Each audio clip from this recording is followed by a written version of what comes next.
Hello, welcome. How are we doing? Are we excited generally about talking about what is going on with the markets? This is probably the most Wall Street trading focused live stream we will maybe ever do. So welcome. Hope you all are having a lovely week. It is extremely gross and rainy here. All right, that was our first stonks. I feel like we need like a stonks count on the screen, which if you don't know, stonks is just a funny way to say stocks that has been prevalent on the internet among certain parts of the internet since I think like 2017. I want to say it's 2017. Anyway, I am excited about how much people are excited to talk about this. I hope I do it justice and answer questions. I had people submit some questions, which I think a lot of people actually already got answered on the forums. But, you know, whatever, I can explain it in a different way. We have a donut from a different donut place today as well. So, as you know, this is technically talking dough and eating donuts, so we eat a donut every week, and I have mostly entirely eaten donuts from, I've only had them from two different places. Predominantly, I get them from one donut shop, which is in my neighborhood. However, that donut shop is closed because one of the staffs tested positive for COVID, and so today I went to a totally different donut shop to get this one, which is chocolate, but it was their only vegan donut. Not just like their only flavor, it was the last one. But I got this from Sesame Donuts, which is a place in downtown Portland. It's a little less like eccentric or kind of random than a lot of the other ones. But yeah, it is not a sesame flavored donut. It's just from a donut place called Sesame Donuts. They do make sesame donuts, but they only have one vegan donut. So, yeah, I will test it, but I realize I'm probably not the best tester simply because it is chocolate, but most of it is not chocolate. So I'll enjoy the bottom of it at least. I know.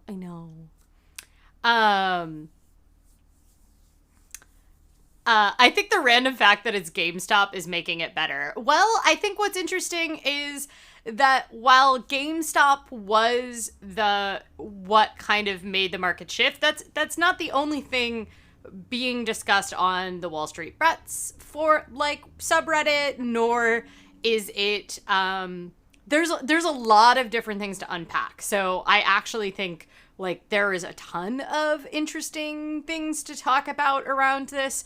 And I spend so much time being like, yeah, just don't spend too much time worrying about what the markets are doing. Don't worry a ton about derivatives trading. And, you know, focus on like index funds and the basic kind of like understructure of your own finances rather than these kind of making individual trades. But I think there's some fascinating things happening partially because of this week and essentially the proof of concept that shows that retail investors can still pick individual stocks and see some value in it. And so I think that is a fascinating discussion, but also we can dive into like why this happened. I think it's been a good 11 plus years since we've had a really deep discussion of short selling and what short positions are and should short selling be illegal? Is it immoral? Should it exist in the market at all? And I think it's worth bringing back up why short selling provides a useful market function. And so yeah, I'm actually really fascinated to kind of talk about it from that perspective. So should we just dive in? Abel Jack says chocolate is terrible and not to do it. I will say it feels like such a departure from my normal, like more macroeconomics-y or personal finance talk to talk about market derivatives. But I think it's fascinating. And it was, I do think that it dominated the media cycle in a way that was not indicative of what was actually going on. Like, and the magnitude was a little overblown, and maybe that's because we now live in a world where we actually have more boring news. As of a couple weeks ago, we are now blessed with a slightly different news cycle in the United States. So I think it's fascinating. Emily says, it's cool. I'm sure we resolved all the issues with shorts 11 years ago. Well, there are a couple things that did change with financial regulation around shorts, because people were so angry about shorts after the financial crisis, or during the financial crisis, I should say. However, there's a lot that hasn't changed about shorts. I will say, I'm not thinking, I would like to make the argument that one should not think that short selling is, well, we'll get there. But what I am going to try to say is I'm going to try to point out why short selling does have a market function and what the value of it is, and why people do it. So I would like to like let you know that the end of my argument is actually going to be that there is value in short selling in the market.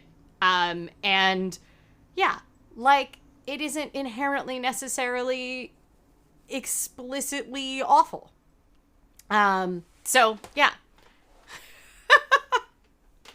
Should we dive into it? Also, we're trying a new thing. We'll see if it works, but I got an iPad, which this is my first tablet. I've never owned a tablet, which I don't know, maybe that's very,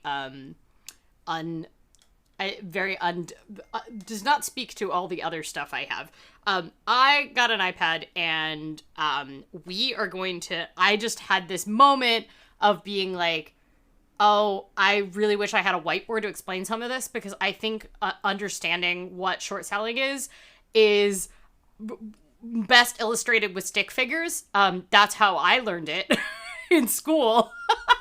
So I feel like stick figures are how I know how to teach it. And we realized we could try out with iPad. I don't know if it's going to work, but also I'm like relatively new to the whole having a tablet thing. And I just got this $30 stylus from Amazon like yesterday. So we'll see if that works. But welcome to the world of accidentally dropping a much larger screen on your face in bed.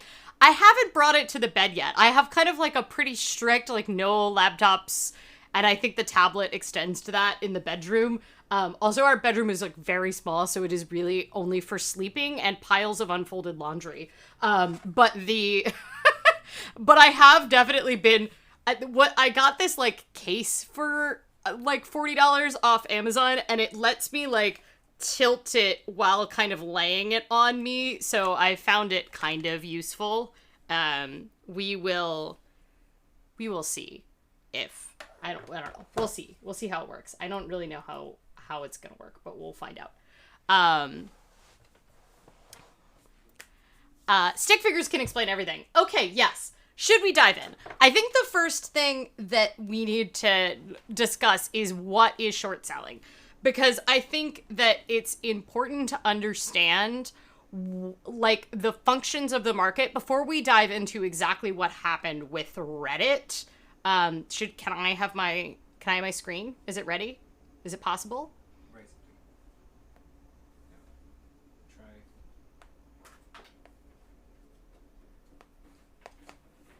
Yeah, try. We decided to do this about 10 minutes before the live stream, so, you know, switching cables.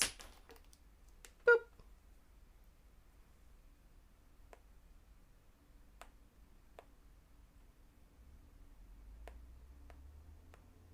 Okay.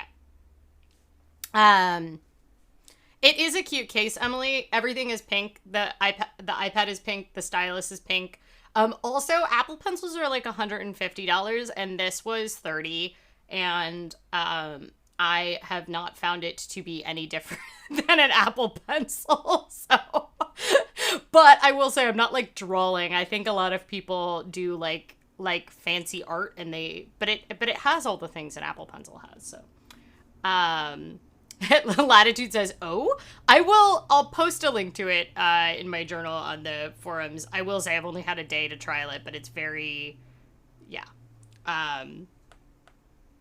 Okay, are we doing it? All right, we're in. Can we make it bigger?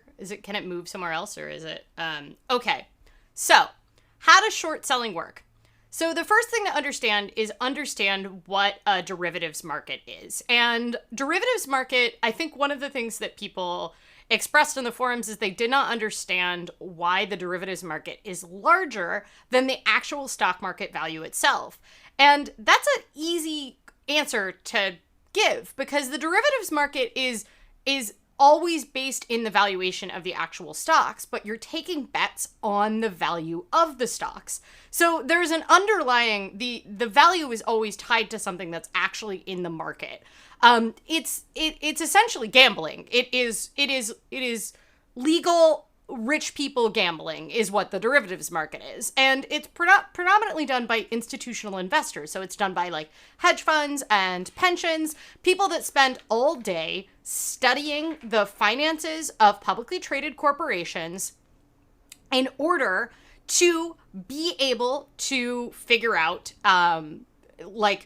they study publicly traded corporations in order to be able to actually figure out why whether or not a company is worth what it is valued on the market.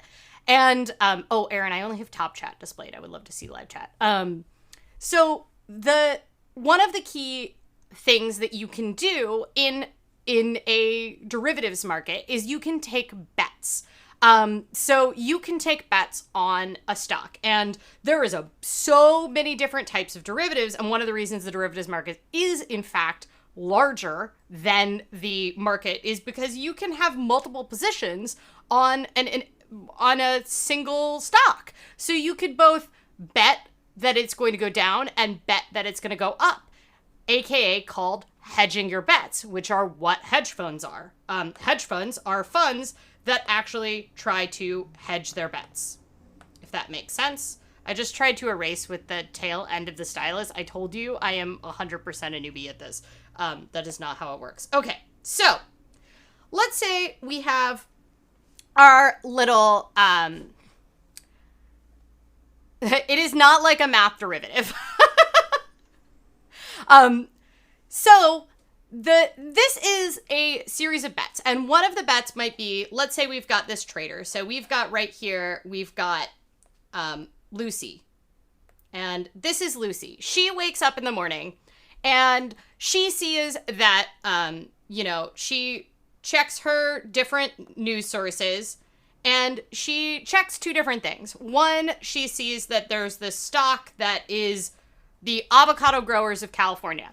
And the avocado growers of California, she sees that it is trading at $10 a share. Then she also sees on the Weather Channel, she's also, kind of like really into weather. She sees on the Weather Channel that California is about to experience a huge storm, just like they just did. So California, right where all of those avocados are grown, are likely to have a huge storm. And this huge storm is right off the coast, and it might actually hit land, or it might go south and actually, hit Mexican avocado farms. So the bet that she's taking is that it is going to hit California. And she says, man, avocado growers of California are like, I think that is an overvalued stock right now. I think that they are going to experience something that is, they're going to experience that their stock is going to drop. So what she does is she calls, which she actually does on a terminal now generally, but she finds Bob. And Bob over here actually has some stock of the avocado, the avocado growers of California. And she says, hey, Bob, can I borrow your stock? And Bob says, sure. So she says, hey, I want to borrow 10 shares of this stock. So she's carrying around her 10 shares of the avocado growers. And Bob is willing to let her do this because he gets a small fee for it. So he's essentially, she's paying a rental fee to Bob. And then, Bob is like, hey, I want those shares back, later. So then she calls her next person that she's going to call. And she calls Tasneen. And this is Tasneen over here. Tasneen works at this pension, and she would like to buy 10 shares of Avocado Growers of America. And she is totally happy to get 10 shares at $10 a piece. So she sells the 10 shares that Lucy sells, the 10 shares that she borrowed from Bob, to Tasneen over here at the pension at $10 a share. So she makes $100. What did I do wrong? I can't type now. Oh, I turned it off. Or I turned it on. I'm very bad at the stylist thing. How are we all feeling about this? Do we get this thus far? So she's made $100. Lucy has made $100 from this trade over here to Taz. And then Bob is the one who actually owns the shares. Are we grasping this right now? It's kind of like you borrowed a dress from a friend and you sold it on Poshmark to another person, but you are going to have to actually go find that dress. You borrowed it from another friend, and in order to take pictures of it and post it on Poshmark, you found someone that was willing to buy it on Poshmark because you had a bet that it was going to go on clearance in like 2 or 3 days, and you were going to actually be able to get it for a lot less than that price at, ASOS or whatever when it goes on sale. So you make that bet where you're like, okay, I've got 3 days to ship this out to the Poshmark person, and I'm not actually going to mail out the dress that I borrowed from Bob. Instead, what I am going to do is I'm going to wait till it goes on sale at ASOS. So then what happens? In fact, this storm does hit California, blah, blah, blah, and it brings down this avocado share price. Apparently, I just really don't know how to use an iPad. This is the real thing that we have learned out of this experience. Why won't it write?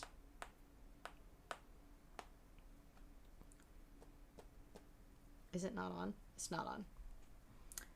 First step, turn your stylus on. Okay, so now the stock drops because the storm hit California and it wiped out all of the avocado farms in California. And it turns out that, that you're able to then, we've got Lucy here. Lucy's able to buy these shares that have dropped to $5 a piece and is able to sell them, actually buy them to return to her person that she borrowed it from and makes a $50 profit. Does that make sense? So in the dress example, because it seemed like people really liked that, it went on sale at ASOS, found it for $5 instead of for $10, was able to then buy it and push it out to the person that had actually already made the transaction with them to buy it. Everyone's happy. So we've got Lucy over here. She made $50 off this sale. Bob got his shares back, and, is able to then sell them. And Taz here, got, the shares that she originally wanted. So everyone's very happy about this situation, as far as we can tell, right? The problem is that I keep turning this over to erase. This is where this issue. So now what we're going to talk about is what happens to all of this situation when things do not go according to Lucy's bet. So I don't know why Lucy is now red. We're doing a great job over here. Okay, so Lucy, same thing. This is a different alternative scenario. She wakes up. She sees the price of avocados trading at $10 a share. She makes the bet that storm is going to hit the coast of California and in fact is going to bring things down. She calls up old Bob, asks to borrow some shares. Bob says, sure, take your 10 shares. She finds Taz, who wants these shares for $10, and she, sells it. She makes $100. However, the storm pivots. It does not go against Lucy's bet, and it actually hits Mexico. And that means that actually avocado growers of California price goes up because there's less avocados on the market. But their avocados are okay. Therefore, they are able to sell their avocados at a higher price. So people see that and they go, actually, it's worth $15. So she's in Lucy did use her money to get a fun new haircut. So here's where we run into the situation. You're like, okay, what is happening here? What is happening here? We've got these shares. Eventually, by the time that Taz wants these shares that she bought for $10 from Lucy, and Bob over here doesn't want to sell the shares. So what you've got is Lucy looking out everywhere she can, trying to call everybody, being like, hey, do you have any shares that you can sell? Do you have any shares you can sell? She has two options here. If no one is buying, she eventually is going to have to cover her losses, and she's just going to lose $50 out of the transaction because she's going to have to buy those 10 shares at $15 in order to get them to Taz. This would be that case like, let's say that dress that she, was ready to sell on Poshmark actually, appeared on a television show. And everybody was like searching, trying to find that dress, found it was still in stock at ASOS, bought it out of ASOS. There was nothing available to sell. So then what she had to do was that she actually had to go and buy it at a higher price on eBay. So she had to go and actually get it on eBay because everybody else had already bought it up. That, and was jacking up the prices. That would be a case where she would lose. And there is something to know about short selling. It is a more risky position to take, which is why it is generally only a position that qualified investors can take, which are either institutional investors or people that are considered sophisticated enough investors, which means that they have over $200,000 of annual income for at least 3 years or over $1 million of assets, not including their home, which is, guess what? Someone's wealth is a really bad way of measuring whether or not they are a sophisticated enough investor. However, that is what you need to be in order to invest in these things like hedge funds.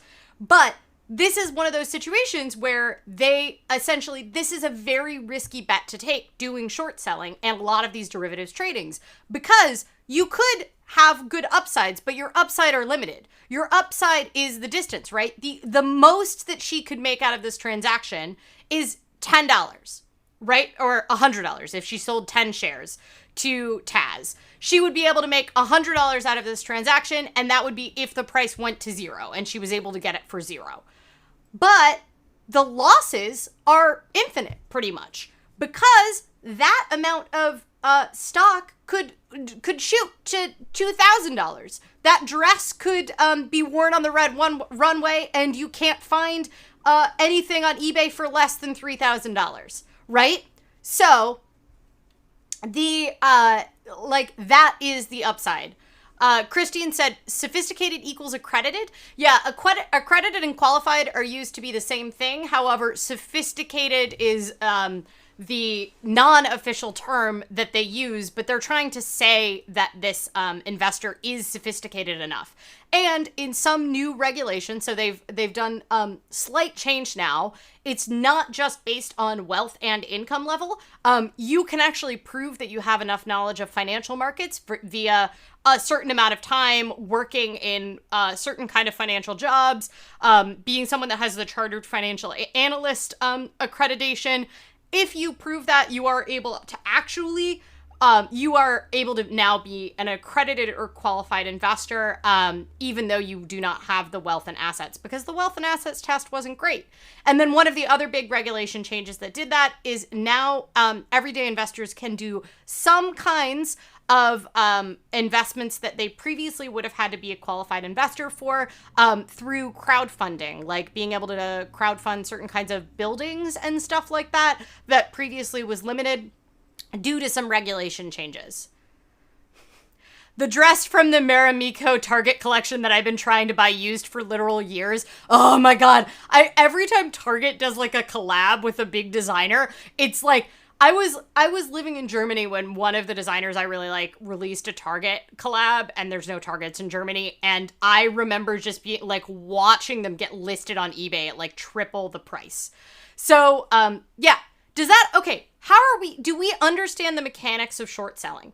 There is a different kind of short selling, which was one of the big things that people really criticized during the financial crisis, and I think people generally actually want gone now. And this type of short selling is called naked short selling. And it has actually been banned in a few financial markets. There are certain markets where you are not allowed to do this in certain countries. And naked short selling is where there's no Bob. You're not borrowing the shares from anyone. And one of the problems with naked short selling is you've got Taz over here. She's waiting for her $100 worth of shares. But if you make a bad bet as a short seller over here as Lucy, and you can't find those shares anywhere, then no one's happy.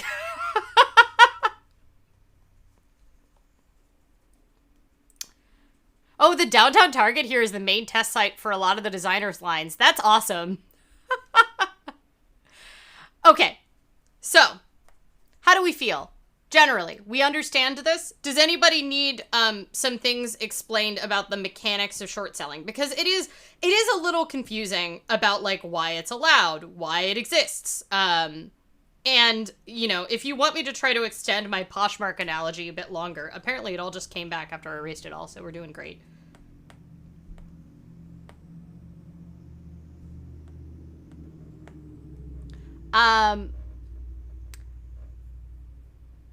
It feels like you shouldn't be able to sell a thing you could theoretically buy in the future, but doesn't have. So renting shares is very, like, borrowing shares is a pretty normal part of the short selling market. It's the naked short selling that my personal feelings about it are that it shouldn't be allowed. Naked short selling where you actually cannot do it at all.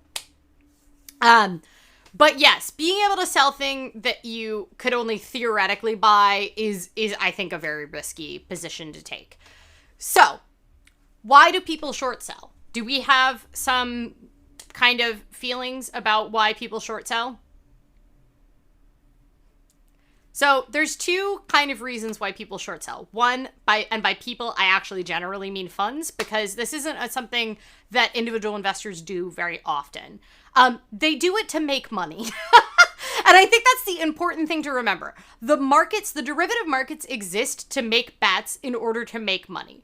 And the reason that hedge funds do it is that they essentially, combination between options and shorts and other kind of derivatives, is that the reason hedge funds exist is to be able to make money no matter whatever the overall market is doing. What I will say is that you may have a pension that has some of these more risky positions in, but generally, if you are invested in mostly like index funds and target retirement funds, you personally, as like a dedicated index fund investor, are not affected by the market fluctuations of these things. The other thing I should say is what we actually experienced was what was called a short squeeze. And what happened in this case was that they called up their brokers after they bought shares. They actually called up their brokers and told them to not lend out their shares for shorts. Because you can say, I don't want my shares to be lent for shorts. And what that does, if enough people do it, it can put a short squeeze on the market. Because you have all of these shorts trying to exit their position if a stock goes up, and they can't find any stock to buy. because gambling is fun and they're rich. Yes, this is true. I think one of the things to understand about, like, I think a lot of people are very confused in this case where you're like, why are there more shorts and more derivatives than the actual stock valuation? And there's a couple reasons there. So when you borrow money from a bank, you are not borrowing against actual money. There is a certain amount of capital requirements that financial institutions are required to have. So there's a certain amount of like basic capital that they have to have. But that capital requirement and that reserve requirement is quite a lot lower than the amount that they actually have out. And your money, when you put it in a bank, is only there when you need to pull it out.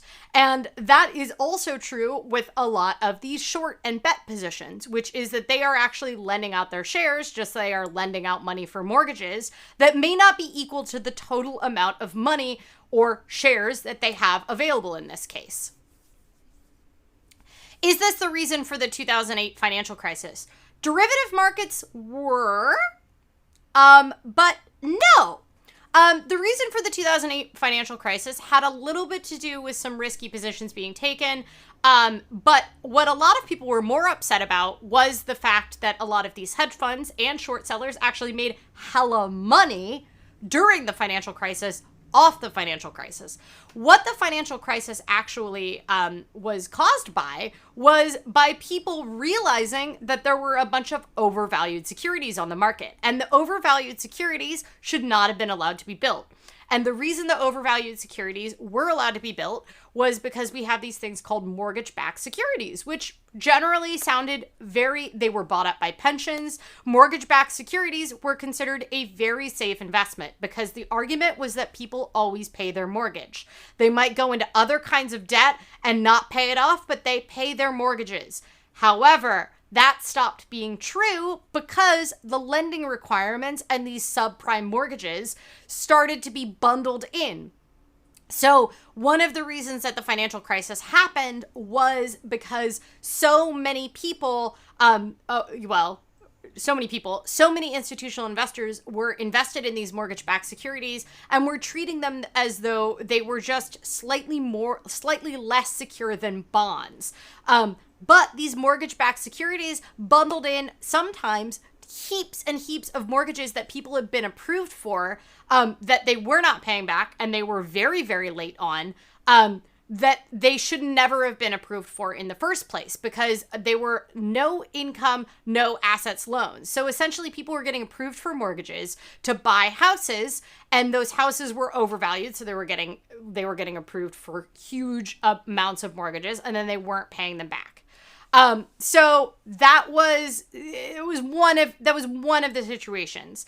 Did we ever do anything to try to resolve the mortgage securities things with regard to it not taking our economy if people can't pay their mortgages? Yes, they tightened lending requirements quite a lot, as you, I'm sure, experienced if you were someone that tried to buy shortly after the mortgage crisis. And yes, we changed reserve requirements. We really made it a lot harder to have some subprime mortgage packages, and they did a lot of valuations overall to try to figure this out.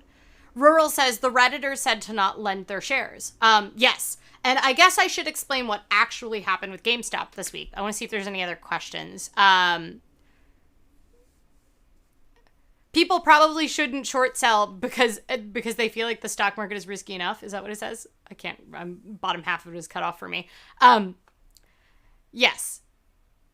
People short sell because actually the stock market is risky, and if you short sell, you are what you are doing is you're hedging against the valuation of things only going up. There is some interesting turns that have happened out of this, which is one of the largest general publishers of short selling information and what companies might be good to short actually got threats, and he said the risk to his family was not worth it anymore and now would only be producing financial analysis of companies to buy. So we're seeing the same kind of fervor against short sellers that happened during the financial crisis, which if you saw the Big Short film, you know what funds were actually able to make money off the financial crisis. And they were able to make money off the financial crisis because they're doing the same thing that short sellers, that hedge funds are doing that caused them to short GameStop, which is that they essentially looked and said, this is a retail brick and mortar company and they sell games, something that is still valuable in the market, but is generally becoming more and more possible to be able to download and buy online. And nobody's going in and getting cassettes for their PlayStations anymore. However, and so a lot of hedge funds were shorting, and it is very easy to get information about who is shorting. These are stock market trades. It is possible to be able to figure out what kind of positions hedge funds were taking. So there is a Reddit channel called /WallStreetBets that actually is a group of retail investors, because it is now possible to do this kind of retail trading using apps like Robinhood that allows you to take individual positions in a much more easily than it previously was. And so there are groups of people that actually do relatively sophisticated analysis on this Wall Street Bets subreddit that actually were looking and went, hey, this is one of the most shorted stocks on the market. There are tons of hedge funds that are shorting against GameStop, like they are doing with a lot of other brick and mortar retail operations. But when it comes to GameStop, it's maybe not true. This company is maybe not that overvalued. And it certainly isn't at risk of going bankrupt anytime soon. It has a lot of cash on hand. People are still showing up to buy consoles, Switches, things like that during even during quarantine. So that was the argument that they were making. It wasn't this argument of like, we deeply love GameStop, although there was a little bit of nostalgia factor from the Reddit, retail investors crew. But one of the people that actually got behind the strategy and saw this sophisticated financial strategy and this analysis was actually one of the most famous investors, which is one of the investors that was responsible for shorting all of those mortgage-backed securities during the financial crisis. A very famous shorter who the movie The Big Short was based on.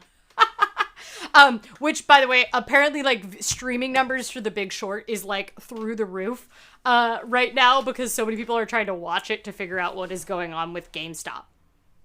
So, what happened was that a lot of people saw that this was being shorted, and a couple people on this Wall Street Bets actually put some money in. And these were people that had already been doing some trades, and so they put a little bit of money in, going, at some point, hedge funds are going to have to cover their positions. So they did a bit of a trial. This very famous investor also got involved. So there was sort of this like, oh, someone who, has cred in the world of doing this kind of investing also agrees that maybe this short is too many hedge funds are taking short positions on this GameStop. So they also figured out, they did a bit of proof of concept as people were buying back those shares. This, person had made a little bit of initial money on the Reddit forum. So what happened is a lot more people were like, hey, if we all keep buying and we rally and we hold, and then we also tell our brokers to not lend out for shares, what we have is called a short squeeze. And a short squeeze means that if they can't find more stocks to borrow in order to make their short position, they're going to have to close out their positions. And if they have to close out their positions, guess what they have to do? They have to go buy, and that is going to drive the valuation higher because they are going to cash out at that higher valuation. Does that make sense? Are we grasping what's going on? And if you have a lot of buying activity in the market, what happens? One, the markets are going to see that buy, And they're going to be like, oh, maybe the stock is valued at this amount. And probably what initially happened was these initial buys was actually pushing the valuation of the GameStop stock closer to a real valuation. Because what happens when large institutional investors do take short positions is the market sees that and it starts to value the stock lower, because that is public information, which is how Wall Street Bets is able to actually find these short positions that they're finding. So we've got the basic concept here. What's happening right now? We've got all of these hedge funds that say, GameStop, it's a dying business model. We're taking short positions on it. So lots of different hedge funds. And that is part of the reason that there are more stock positions out there than there actually is stock, because it's a bunch of different companies taking bets. Some of them, however, are taking naked bets, which means that they were taking naked short positions, which meant that there was actually more stock out there being borrowed. Additionally, there are people that were letting their stocks be borrowed twice. So that's how we ended up with a larger short position than the actual valuation of the stock. Then during the short squeeze, what was happening was that there was this sort of kind of collusion going on. Collusion I shouldn't use because that's actually illegal and is a technical term. But there was a group of people on these, sophisticated but amateur investors that were sitting there with apps like Robinhood and were essentially continuing to buy. And they were right. This was simply fun pals having fun online together. I mean, this was people, once again, remember, we are in an economic crisis. There are a lot of people who have 8 hours a day they didn't have before that are looking for ways to make money that is not the traditional way. So, of course, there's more interest in doing this kind of financial analysis and making money the way rich people do without making money. This is like rich people make money on the stock market using these derivatives markets as a way of making money without actually doing physical labor. And this is what grew interest in the stock market during this time. Additionally, there are a lot of people that actually have more money sitting around. And as we know, you ain't getting a lot of money from your savings account right now because interest rates are so low. So there are more people that had kind of discretionary income, the work from home class that is maybe interested in seeing what they can do with some kind of more, with a little bit more investment in there. So how are you going to loan one dress to two people at once? Well, you let one of them take a picture of it for Poshmark, and then you let the other take a picture for Poshmark.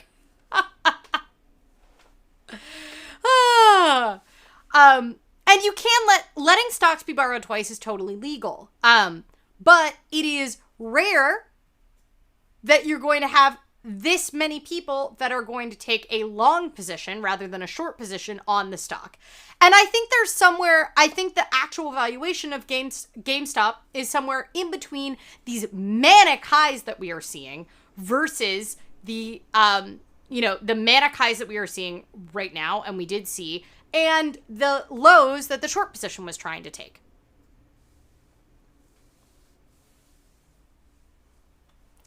I have a friend who's been doing day trading for a while, and she's making a killing, mostly with Chewy stock. This is actually one of the really interesting arguments about this, is that there's a couple things that I think are worth noting about this. One, even as a deep lover of index funds myself, what we are seeing is that you can actually take positions on individual stocks as a retail investor and both make money and make sophisticated investing choices. We have seen certain kinds of stocks actually doing very well during this. Obviously, exactly the kinds of stocks that contribute to the work from home economy and the stay at home economy, the Netflix, the Amazons out there, those are all doing individually very well. We are seeing what I believe to be some overvaluation in the tech sector, but what is very fascinating is that there is an ability for retail investors to take individual trades. So, there is very fascinating things happening here. And Latitude said, I tried to buy AMC stock and my order was canceled. Yes. Let's now come to part 3. we are in the penultimate act, I feel like, of this entire thing, which is the Robinhood situation. And what I will say about the Robinhood situation, so Robinhood is an app that allows you to buy individual stocks as a retail investor, which is it's a fast and simple app that allows you to do trades. There is two things going on here. One, Robinhood had about 20 stocks that they limited to buying one share a piece. And a lot of these were stocks that were targeted by the Wall Street Bets group because they were being shorted, and there were a lot of hedge funds that had short positions. And there were a lot of people, and there was analysis that led them to believe that maybe those stocks were being undervalued by the short position and they wanted to take a long position instead. So, there is very interesting things going on here with Robinhood. So Robinhood as an app, by the way, it was the most downloaded free app apparently in the App Store last week. And there are a couple things happening here, which is what economists like to call the irrational exuberance of the markets. And what is happening with these markets is that people are hearing about the money that people are making on Zoom stock, on Amazon stock, and then they heard this whole Gamestop fever, and they are deciding that they too want to be a day trader and get involved in institutional investing. So they're like, yes, yes, yes. Let's get involved in some kind of fun, stock trading. So everybody's downloading Robinhood, and there are a lot of people that are going to be caught up in this GameStop thing, as well as other kinds of these short trades that maybe are not doing the due diligence and financial analysis required in order to be investing in these stocks. And those are the people that are likely to lose money. So that isn't to say that some of them won't make money. What it is to say is generally doing this kind of day trading without doing your due diligence. Remember, the people on the other side, it's their full-time job. They have very big supercomputers and Bloomberg terminals that they have access to, and you have access to Reddit. So while you can do these trades and put time and energy into the financial analysis required, there are a lot of people hopping on the market and getting on stocks that are already hot, that are already at the top, and are already overvalued, that are gonna lose money on the way down. So Aaron says, I did actually buy Zoom stock in March last year, but it turns out I'm terrible at individual stocks and I stole it all because I made nervous. I made like $400 in profit, but I missed out on so much more. Latitude says, think of how many sparkly balls for Dora $400 can buy. So there is a couple, I think before we get into the Robinhood act of this, I should eat this donut. How do we all feel? Before we get into why Robinhood shut off trading, and why that is something that is uniting both AOC and Ben Shapiro in admonishment of Robinhood as far as market manipulation. Let's do donut first, and then we will get to it. I'm probably going to need a napkin because this is covered in chocolate. All right, donut cam. It's like the least attractive donut that we've had so far, but it's just a normal donut. It's got a nice hard bottom there. Okay. Gonna eat it even though I don't like chocolate.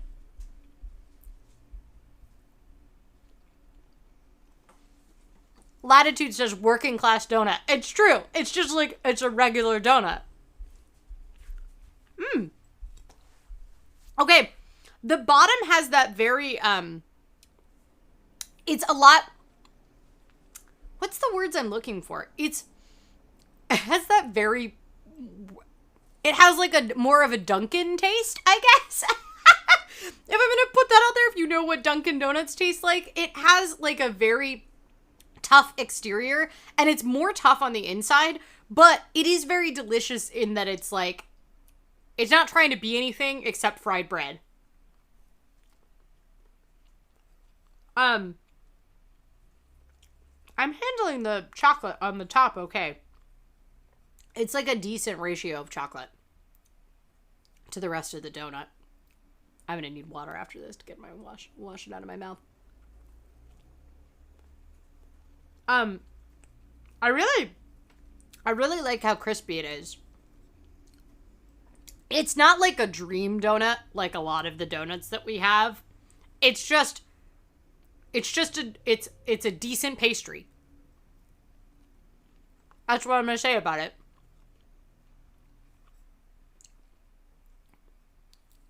A donut is true to itself. Yeah.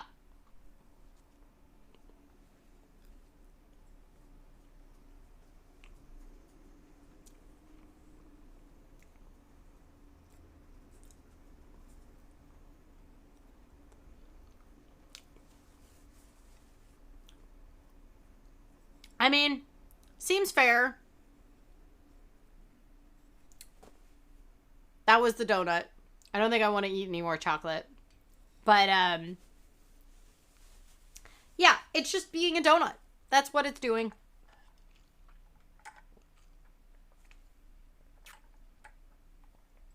Review. On the scale of, like, best donut ever to, bagel donut, I would put it at, like, a solid 5.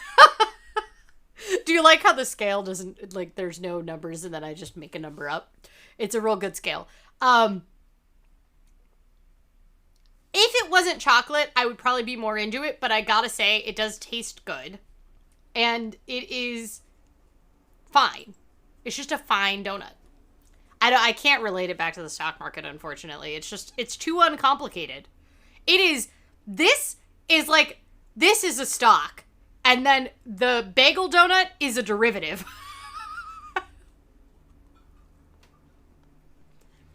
The bagel donut was taking a bet, and the bet did not pay off.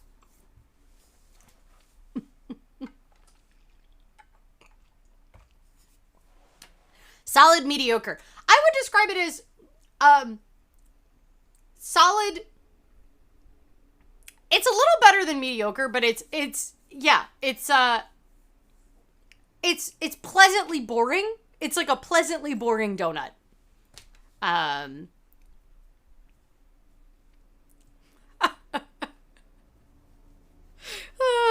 Yeah, it's just a donut. It's just a donut. That's it. It's not like I don't think it's worthwhile of a review otherwise. I will say the staff in the donut shop were extremely excited to see me because we were in downtown Portland, and downtown Portland is even more deserted than the rest of Portland right now because it's almost all the businesses are boarded. So it's like retail and banks, and not a lot of housing in the like core of downtown. It's like mostly businesses and retail businesses that are like not allowed to be open right now, like huge retail businesses like department stores. And all the protests were happening down there, and they went on for a very long time. They're still going on. And so everything is boarded up, and like most of it is covered in like phenomenal graffiti. But we were also down there on a Saturday morning, which is already like downtown was already like normally dead on a Saturday morning pre-COVID. And then additionally, there's not even like the normal like, oh, I'm out to shop on Saturday morning. So, and this donut shop is very close to Portland State University, which has been online all year. And the staff were just so excited to see someone at their donut shop. So, it's what my dad would order at the fancy donut place. The fancy donut place doesn't even have a donut this boring. They're like basic. One of their most basic donuts is the Portland Fog, which is like Earl Grey. I guess they have like a sprinkle donut. I should have that at some point. I just always feel this pressure to try the new flavors, but I haven't tried some of their like standard flavors on the live stream yet. You could bring the donut to your cousin's wedding and not worry about it. It'll be fine. Yeah. It's not gonna like dance on any tables. It's not gonna it's just, nobody's gonna really remember that the donut was there at the wedding, but like nobody's gonna remember that the donut was there in a bad way. It tastes like the kind of donut that you would get when you're like at a conference hotel and you don't want to go very far from the conference hotel in the morning, but they don't have breakfast, and you're like, screw it. I'm just gonna like get a donut from this place on the corner. That's what it tastes like.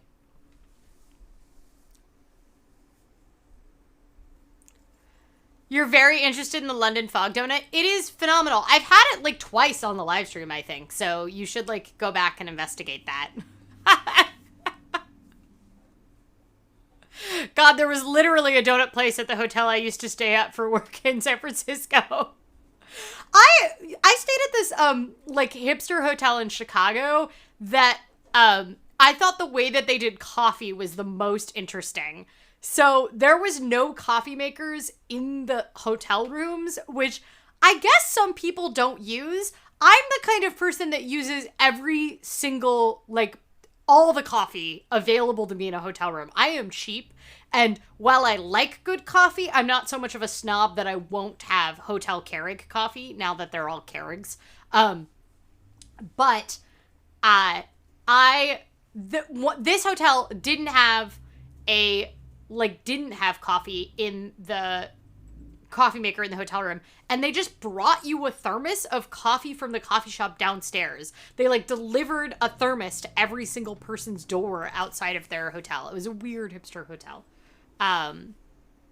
It also had like Siri like in the room, and you could just like talk to Siri anywhere in the room. Is it Keurig? Keurig? Oh no. We're not getting into a pronunciation war again. Keurig is a vegetable. I like how you just wrote how it's spelled. Like, how is that going to help anybody pronounce it? Okay. Back to the market function of short sales. So, what short selling does is it provides information to the market that a company might be overvalued. We are seeing some extremely overvalued stocks in the market right now. And I guarantee that. We have stocks that are extremely overvalued. There was a lot of anger kind of from the fanboys that kind of got also the Tesla, like Elon Musk fanboys, that was also directed at short sellers around this GameStop thing, because there's a lot of people shorting Tesla stock right now, partially because they make not that many things. And for a while, they were the most valued stock. And so there is like, there is a like value that what they are doing is they're providing information to the market. It is people looking at the financials of a company, institutions, looking at the financials of a company and going, I'm pretty sure that does not actually parse out with the valuation. And when they do provide that information to the market, what they do is they often bring down the price closer to the actual value of the company. And, you know, I guess the other question is like, what is valuation? Is anything really real? The answer is no. But like one of the quite famous shorts that was providing information to the market is trying to short like Herbalife stocks and some of these like MLM schemes. And so you've seen some various stocks that have been getting shorted. Another example is we saw this trend of Chinese companies that were using backdoors to get listed on the stock exchanges in the United States. So there were Chinese companies that were essentially cooking their books, that were that would not, with their financials, be able to enter American markets like NASDAQ or New York Stock Exchange, but were finding backdoors by completing mergers with dead companies that were listed on the stock exchange. So they were like finding mining companies that had stock exchange numbers from like the 1840s, and then they were using this backdoor to get into the markets, but their financials didn't actually line up. And one of the big problems with Chinese companies, certain Chinese companies entering the US market, is a lot of these Chinese companies have what is essentially manipulated valuations, and it can be very hard to get information on these stocks. And one of the values that short selling provided to the market was that companies that are trying to make money off the markets had the resources to do the investigations and actually like had people sent to China to go like watch the gates of these companies to see that almost no trucks were coming in and out, and they could not possibly be doing the kind of numbers that their books were reporting, and therefore they were overvalued.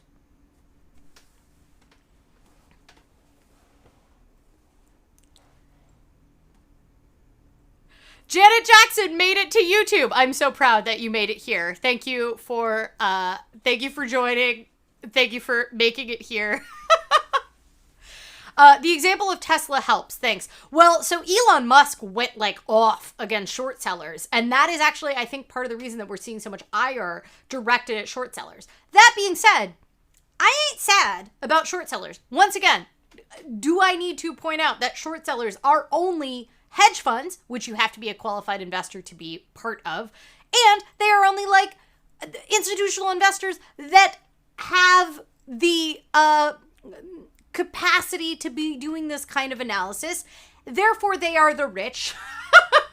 And they are taking risky positions, and they deserve to lose their pants if their risky positions do not play out. So, we aren't sad about short sellers. That being said, are short sellers necessarily evil?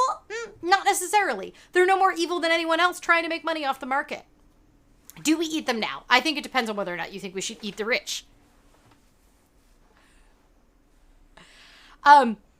Okay.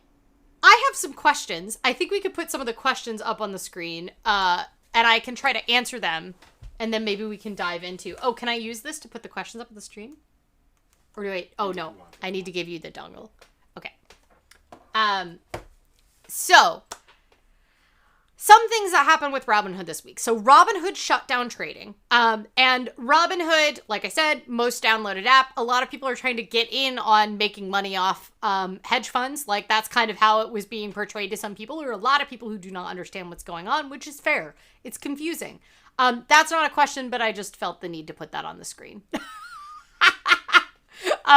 So Robinhood as a company they are a financial transaction platform, and the way that they make money and the way that they have like no or extremely low trading fees is that what they are actually doing is they are working with market distributors, and they have their own agreements with market distributors that normally would only be doing stuff for institutions. However, what they are doing is they are selling the information of the market information to these third-party markets. So they are not actually, Robinhood as a company is not out there on the stock exchange. They're not doing trades themselves. They're doing trades through these different kind of market transaction hubs. And those market transaction hubs find it valuable to let them have access because they are getting valuable information about how retail investors feel about the market, which allows them to then make their own bets. Does that make some sense? So, like everything else in the app economy, you're getting it for free because you're the product. Right? And information is extremely valuable in the stock market economy, which is why we have rules on insider trading. That's why you, as a executive of a publicly traded corporation, have limits to when you can buy and sell and what kind of information you can use to buy and sell your publicly traded stocks, because information is the most important part of the markets. So that is why they are choosing to buy it. So there are different things that they need to be able to do, though. Robinhood needs to have the money available to back up the trades of buying and selling. One of the problems they were running into is there was so much of a fervor of buying going on that they did not have enough money available in their capitalization to back up those trades and make sure that they had enough money for the buying and selling that was happening to then pay out to the third-party distributors. So what they did is they limited shares of certain things on the market, and they were allowing you to sell them, but they were not allowing you to buy them. And that, most people would argue, is market manipulation. only being a platform, a financial platform that is only allowing retail investors to make trades one way on certain stocks would be considered market manipulation. However, what they were doing it to cover their pants. They have already previously had to deal with like $70 million worth of fines for the way that they were keeping records or not keeping records appropriately, because there is so much regulation in the financial sphere. What a lot of people were framing this as was the idea that Robinhood is partially owned by funds that then are benefiting from them. Like part of one of their large investors as Robinhood, because they are venture capital backed, is actually some of these like larger institutional hedge fund investors that actually have positions in these companies. One, because it turns out that the kind of venture capitalists that are willing to invest in fintech, so to speak, are going to be sophisticated enough about the market to actually understand all those financial regulations and everything. So, yes, we essentially understand that. Okay, we've got our head around that. But additionally, the other thing that happened was that they essentially had to raise money from their own already investors. They took out essentially 600 million, almost like close to $1 billion. We don't have quite enough information on it because we won't know until they do filings. But it looks like they took out around $600 million worth of lines of credit in order to cover their butts for all the trades that were happening. So there were a couple things going on here. One, they have already had to deal with a fine in the past. One of those fines was that their app crashed and people sued them for the losses that they incurred because they were not able to sell. Interesting, right? It's like, meh, but also in law, like legal economics terminology, it is perfect. It's like understandable, right? If you as a trading platform will not allow someone to sell because your app is broken, then they are going to sustain losses if they're not able to sell on time. So that is actually what happened this week, is that we saw a Robinhood lawsuit go out amongst the crew of people that were holding on to mostly the GameStop stocks that were unable to sell them because they were not able to sell and actually realize gains from that. I don't understand what Robinhood had to cover. They had money from all those retail investors. Fight. Why do they need more money? Do they though? That's not so. The money does not flow exactly in that same way, right? Because the money from those retail investors is actually going to the third-party transactors. And those third-party transactors are the ones that are actually buying the stock on the market for them. Does that make sense? So it's not like they're sitting there holding on to all of that. They have to cover their positions both ways.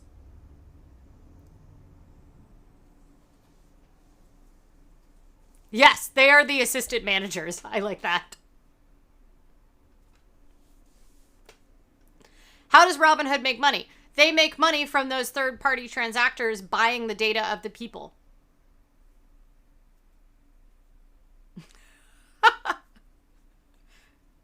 Right? Their actual market power is in information about retail investing and how people feel about markets, which then is used by institutional investors in order to place bets. Essentially, yeah. For essentially all free services, the answer is selling data. I will also say that much larger trading platforms that have been already pushed by apps like Robinhood to push trading fees to essentially zero, the really big investors got slammed last week too, because we don't see that kind of retail trading activity usually. Did the news stories about the data make the data worth less? No. The data is still valuable.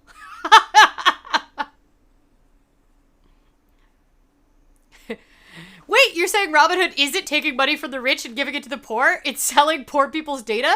Yes.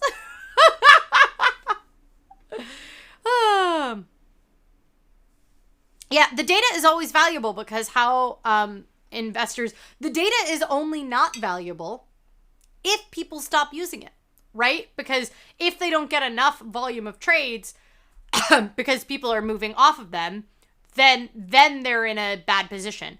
Additionally, this is really a PR crisis for them.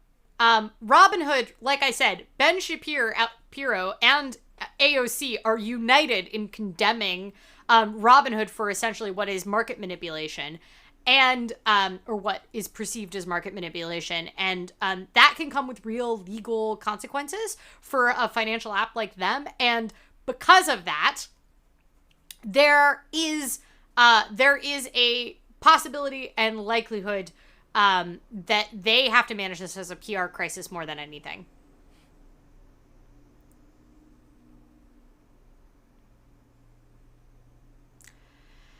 Yeah. So those are kind of the basics of what happened this week. I'm gonna I might have answered like most of these questions, but I feel like it's valuable to put some of the questions on the screen. So let's see what. Oh yeah, this okay. Oh, I can't read that at all. Let's put that one. Okay. We're working on it. We're working on getting it on the screen. Okay. I'm pretty much a brainless contributor to my work retirement fund. I've got my money in index funds, wondering how this will impact index funds. Is there any interaction with my Vanguard investments and hedge funds? Obviously, I don't expect a specific advisor to my personal investments, but I am curious of whether or not this is going to screw over workers who have retirement accounts, or it's just billionaires who are going to eat the loss. TLDR, who is going to lose out, assuming the government doesn't and hasn't already interfered to help incredibly rich people? No, your index funds are not tied up in short sales if you have just index funds. This, like I mentioned, this kind of derivatives market is only for qualified investors. That being said, you may have a pension that does have some investment in some of these derivative markets, but if you are primarily in index funds, no, you would not be affected by this. Next one. Odds are I won't be able to make it to the live stream, so I'll ask here. What are the odds the government will bail out for all these nonsense in the next round of stimulus money? Ooh, that is an interesting question. I think it's very unlikely that they will bail this out simply because we're all united in our hate of hedge funds and the move to do this. So the other thing I will say is this is the companies that lost on this, hedge funds, are not too big to fail. So, one of the big narratives that we saw where we did see big banks get bailed out was this argument that they're too big to fail.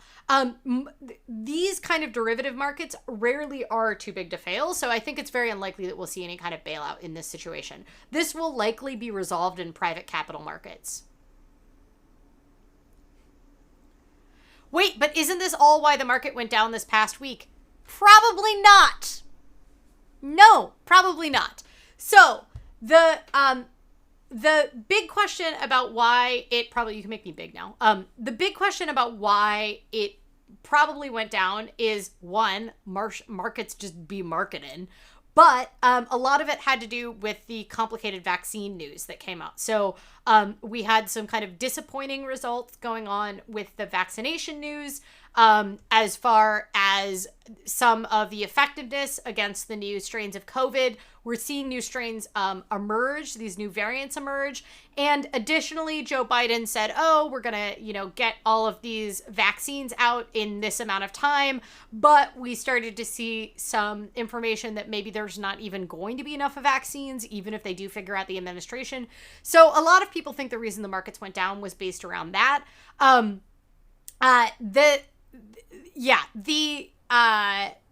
The likelihood that this was why we saw the markets go down.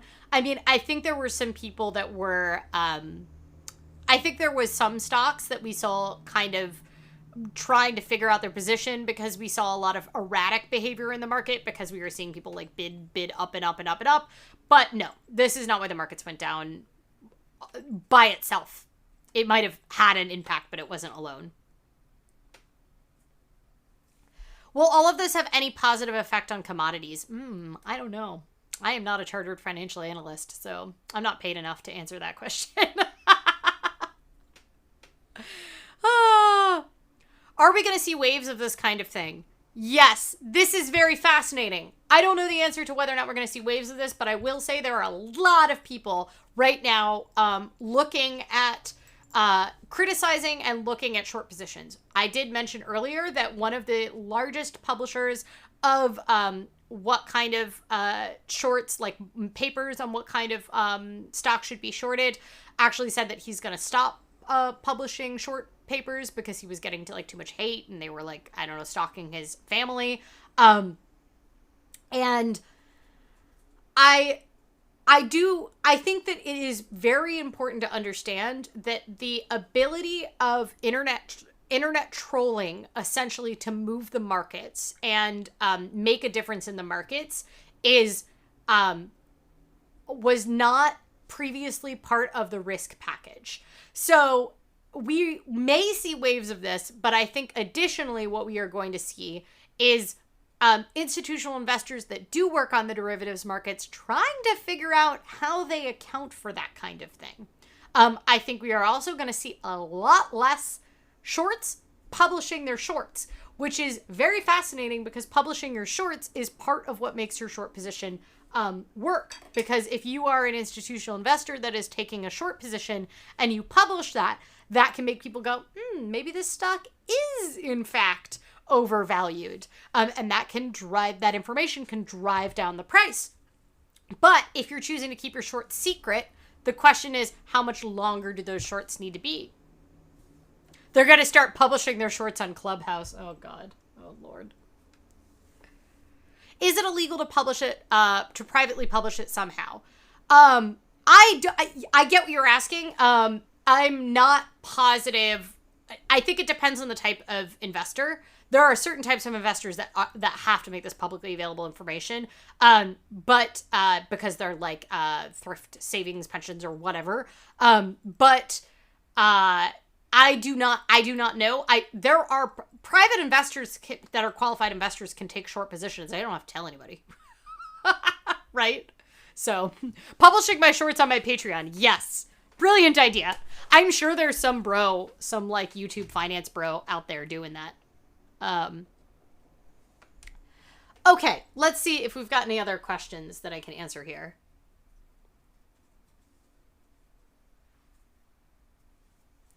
I did also want to answer that, like, the idea of, like, will this valuation of these, like, few stocks that are kind of getting shorted and then overvalued and blah, blah, blah, that is happening, will that actually move the markets overall? This is a very small blip on the radar of the overall market. It is very interesting for what it says about markets long term. That being said, it is very minor in the scale of this. Do you think Robinhood is going to possibly go bankrupt? I don't personally think so, but that being said, I haven't looked too deeply at their financials. It seems like they were able to secure the lines of credit that they need. So I think the real question comes back to how they manage the PR crisis, because I don't think that they're in any position to be going bankrupt. The demand for their app is this highest ever. The question is, do they get sued? I know there is a class action lawsuit going against them. Does that lawsuit go anywhere, and does that end up bankrupting them? Two, are they able to manage this PR crisis? Because they still remain one of the few places that people could do retail trading. And like I said, there's a lot of reasons why people are now more interested in retail trading. And there might actually be more payoffs to retail trading right now in general. So, yeah. But just remember, the stock market is made up of so many stocks. And the position of short selling and like trying to do a short squeeze on these stocks is a very, very small part of the overall market. And in order to be effective at this strategy, you need a lot of money, a lot of focus concentrated on a single stock. They have to identify a stock that has been underestimated by the shorts. The longs have to pool enough resources where enough of them are buying it in order to get the stock valuation back to something in order to do a short squeeze. And that still, one stock moving does not move the market. So, okay, next one. Some friends got in on the Reddit action and made some money on the GameStop stonks. At least some of the stocks have made money. Oh no. Should I be worried about that, or will they lose money when the stock price inevitably drops, or am I worrying about my friends for no reason? Excellent question. You are probably not worried about your friends for no reason. It depends on how sophisticated of investors you are. I also think that, like, if I took some dives into some of the Discords and the, like, you know, the Reddit threads and stuff where this stuff was happening, and I did some dives into there, and those, like, are full of people trying to, like, bully each other into still holding onto the stock, while I'm sure some of them in the background are selling them in order to realize their gains. So I don't know. The question is, how long can this mob mentality go? If you're someone who is doing it as part of the mob mentality, because you need to have enough people doing this in order to realize a short squeeze gain at all, and you're buying at the top, then you are going to lose money. So, meh. I genuinely do not understand how short selling is legal. My understanding is that the investor borrows shares, sells them high, and hopes to rebuy them low and return them to the owner. In what fucking world are we allowed to sell things we don't own? I think I made the point generally around there. I guess you can make this question of, like, why would anybody, like, allow you to lend out shares in the first place? And the answer is, like, why would you allow someone to lend out shares in the first place? Because it makes you a token of money, right? It's renting, just like renting anything else out. Yeah, it's kind of like Airbnb-ing your rental apartment. Kind of. A little bit.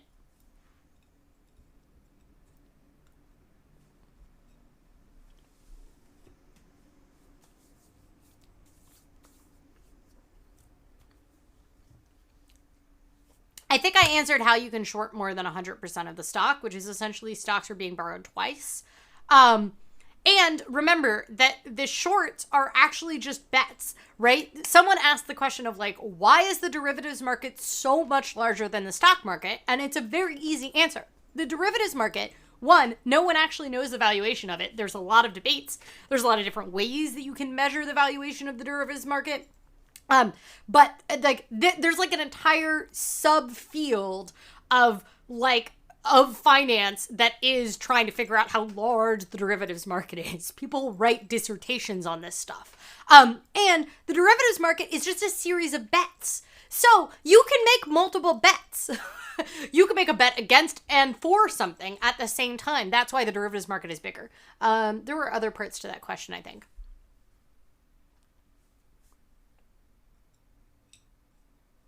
I lost it, though. It's not coming back.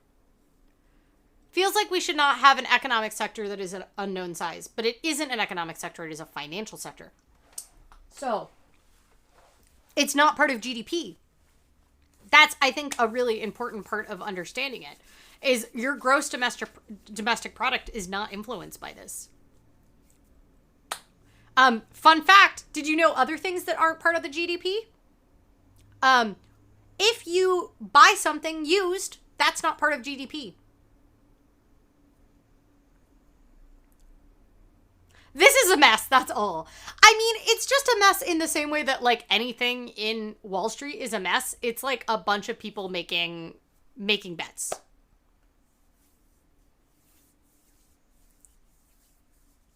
Nothing I own is part of the GDP. I remember when I first learned that, like when I was learning how to calculate gross domestic product when I was in school, I was like, I don't know if I've ever in my life contributed to gross domestic product.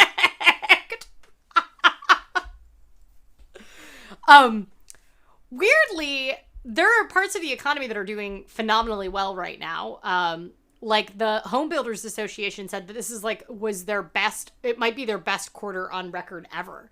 And that's because so many people that are looking to go out to the suburbs to buy bigger homes, things like that. 2021 Forum Challenge, stop contributing to the GDP. You still have to buy food. So food is part of GDP. Unless you only buy foreign food, I guess, then, like, technically our current account goes down. The GDP is vegetables. As long as we make them here. This is why I can't get a contractor call me back. Yes, this is, in fact.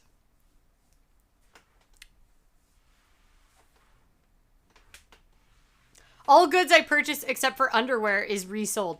Yeah, I mean, if you, like, you're not actually, when you purchase something used, you are not contributing to GDP.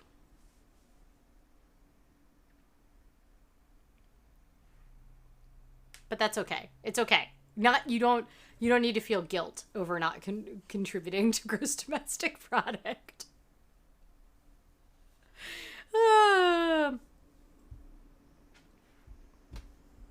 Maybe we should do a 1 month don't contribute to GDP challenge. It's like the most extreme version of a challenge on the forums. I do think that would be very fun. Okay. Oh, wow. We're trying to grow gummy worms. This is really, it's really going hard. I don't feel guilty. I feel happy. Recycle. Yeah, same, right?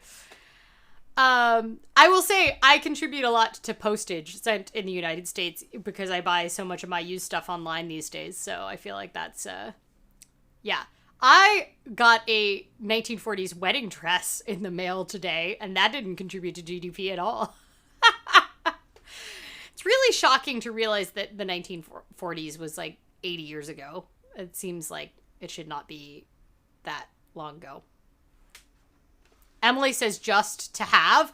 Oh, no. I got it for reasons. More traditional reasons. But also because I really like nice dresses. Okay. Do we have any other questions left in the stack of questions? We are out of questions. All right.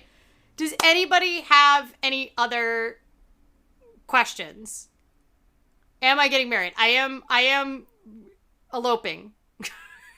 But I like clothes.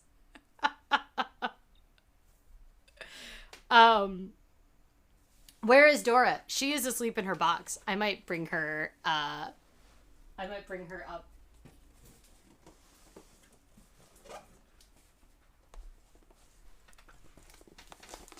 Beep, beep, beep, beep, beep, beep.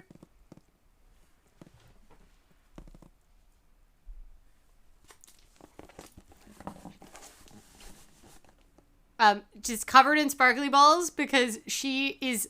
So, remember last week how she was doing the sparkly ball like I carry them around? And she is absolutely obsessed with the carrying 37 sparkly balls back and forth between all the areas, which is why this box is filled with sparkly balls.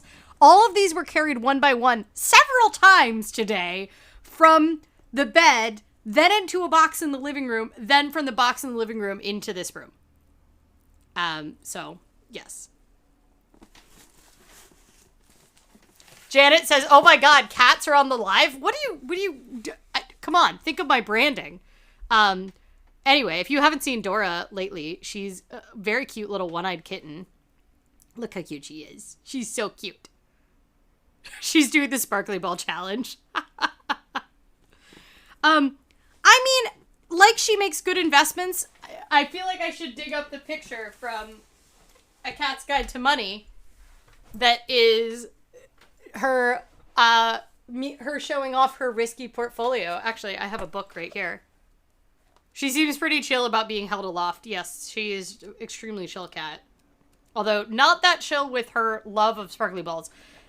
This has been ridiculous. It's been going on for a week now, and we have to lock the sparkly balls away at night because otherwise we wake up in bed with 37 sparkly balls that she has brought there by walking over Aaron's face one by one.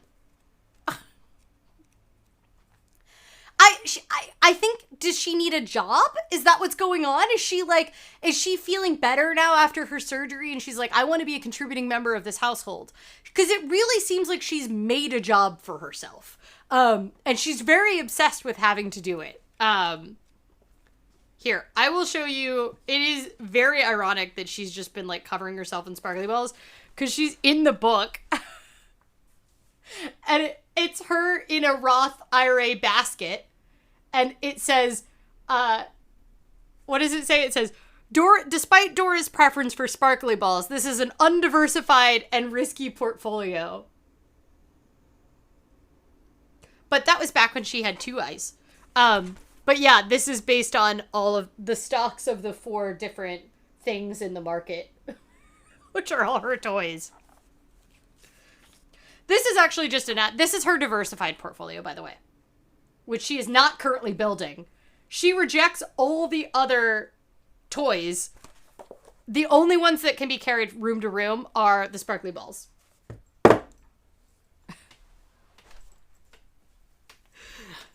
She's doing cat Robinhood. What is shorting in the sparkly ball economy? She's like borrowing a sparkly ball.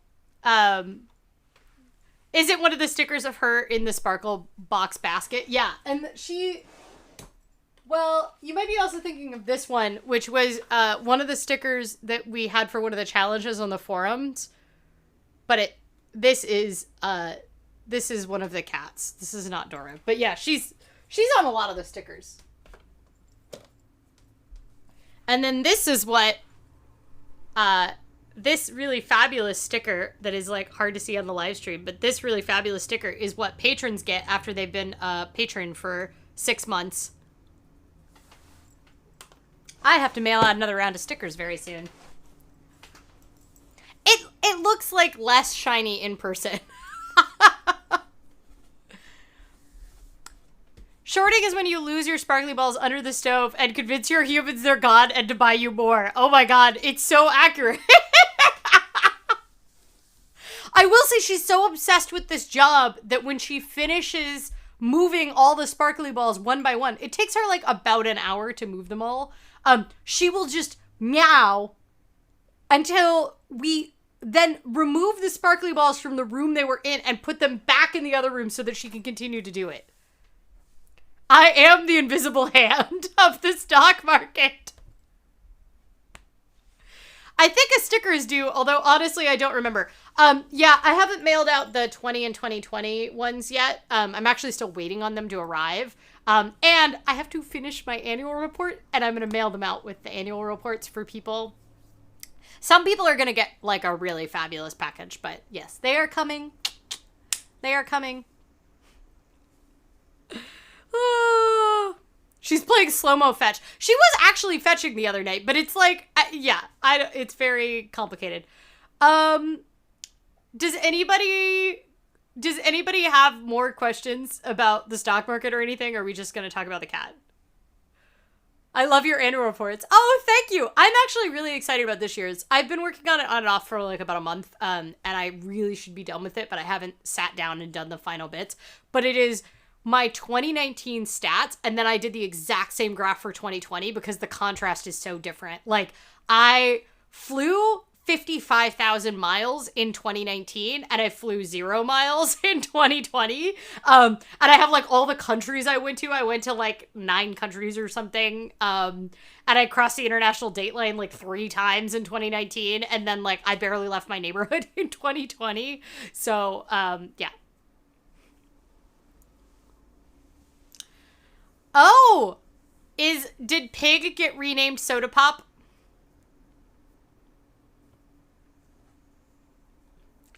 Marcella, if you update the form and send the address with the address, the form is still live. And even though I said there was a deadline of last week, I have not mailed them out yet, and I won't know.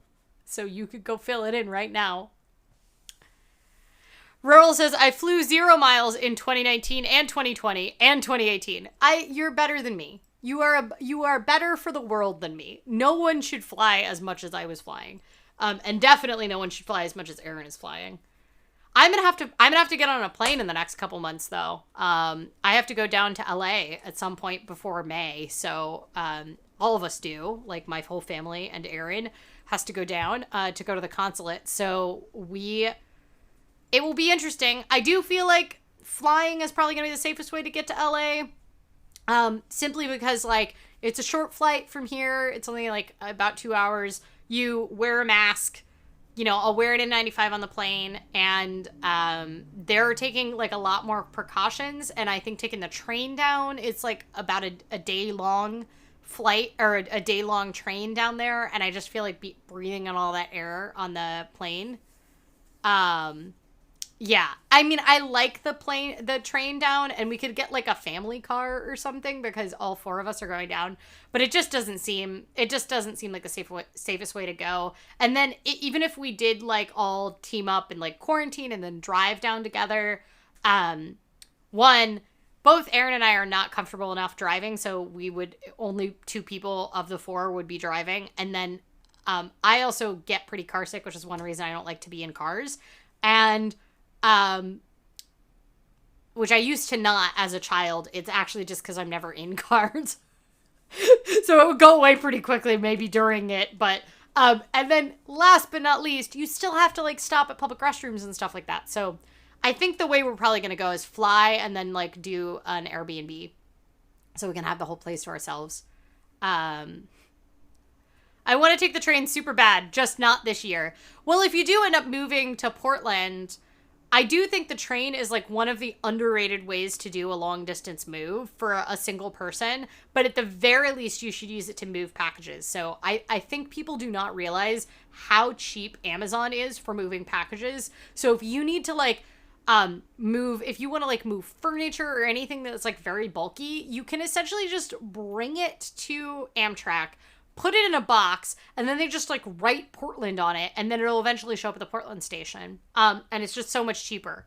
So, I mean, if you're going to do like a pod or something like that, it might not make sense to do it additionally. But I know people that have moved cross country that have like used Amtrak package delivery for it. It's a great way to like move bikes and stuff like that. So we have a VW Westfella, so we just camp along the way. It's the best. Well, but that's the thing is right now you can't camp. Like, a bunch of campgrounds are closed. And then, additionally, like, you still have to use public restrooms when you camp. So, yeah. I don't know. I feel like, yeah. I don't know. I've done a lot of long distance, like, touring with bands and stuff. And I'm not in love with road trips the way I once was.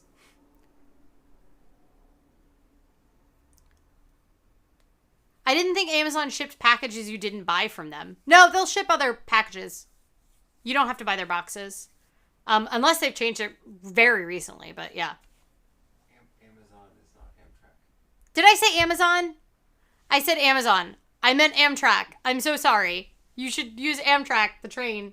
Wow. That really says something about where I'm at. Amtrak ships packages. Yeah, you could do the same thing with Greyhound.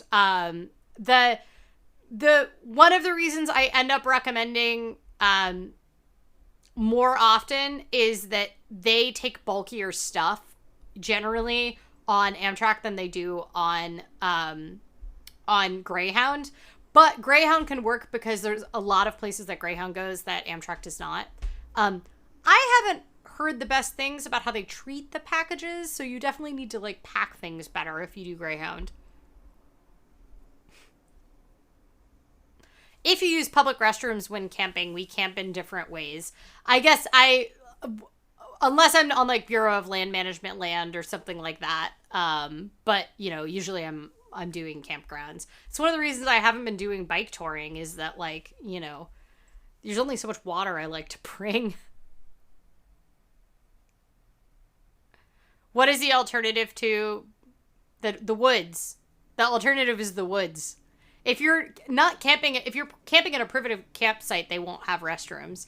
So you'll just be able to like, out here you can camp on BLM land and stuff like that. But BLM land is not is it my favorite to camp on just because, like, I enjoy being able to use a regular toilet, and also I usually bike tour and I really like to take a shower. But there is one BLM campsite I use pretty regularly on my way out to the coast. But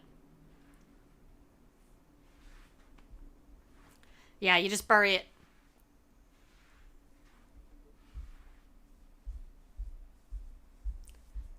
Marcella says, nothing is closed here. I keep being surprised by things being closed. Everything is closed here. Everything. They initially, like, reopened all the state parks in Oregon because they were like, people, please go out to the outside places.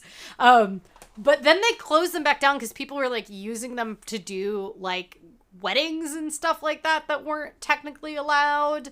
And then they reopened them. I don't know. I haven't been able to follow it. And then for the normal peak camping time in Oregon is when we could not breathe or go outside and our entire state was on fire.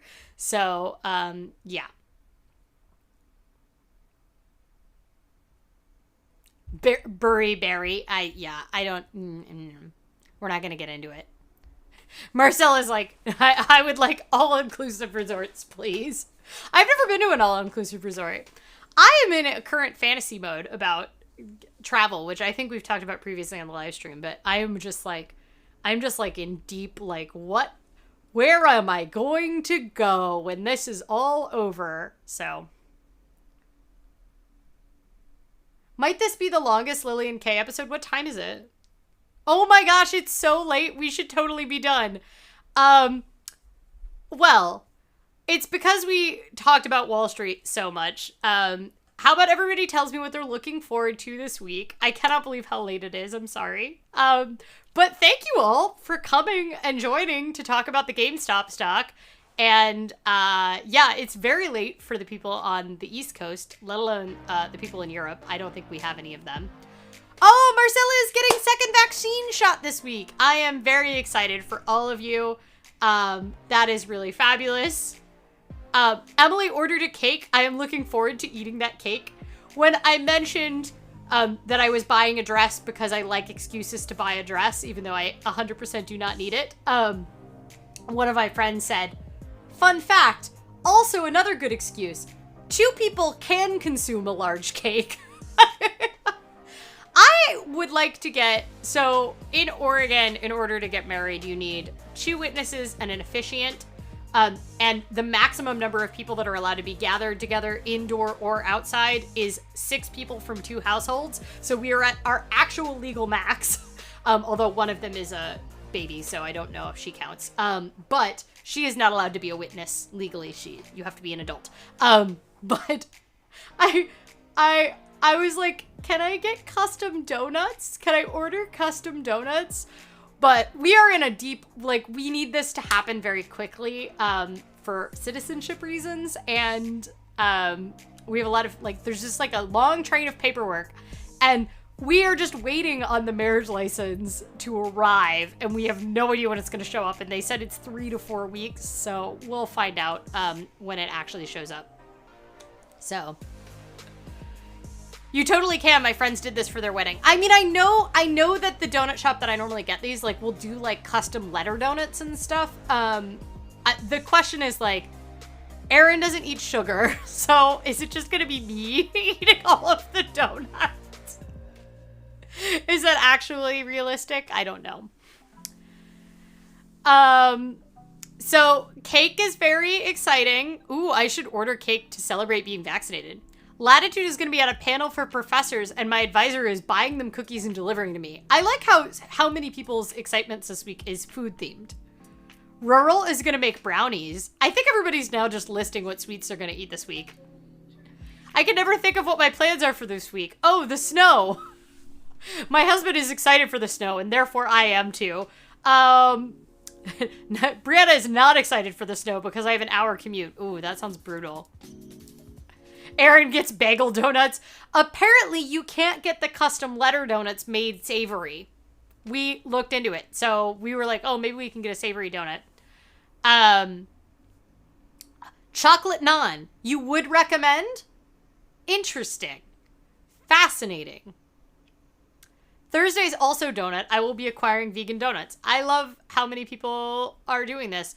We had snow this week, but it went away like before it hit the ground. But it was very like heavy, gross snow. So, but it was still, the ground was too warm. Yeah, it's true. Food is like the main joys that we can focus on. Yes. Janet, I feel like if you hadn't been here before, you may not realize that we talk 90% about food.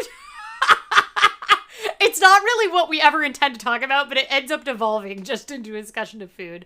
Lots of bread. Okay, well, I am looking forward to everyone experiencing some bread, and Janet is going to eat some food next week. 8% pets, 2% finance, and the rest is vegetables. But thank you all for coming and joining us this week and taking so much time out of your Saturday night. And I hope you all have a safe week. Stay hydrated, pet some kitties if you have some available, and wear a mask when you go outside. And I will see you all same time, same place next week. Bye.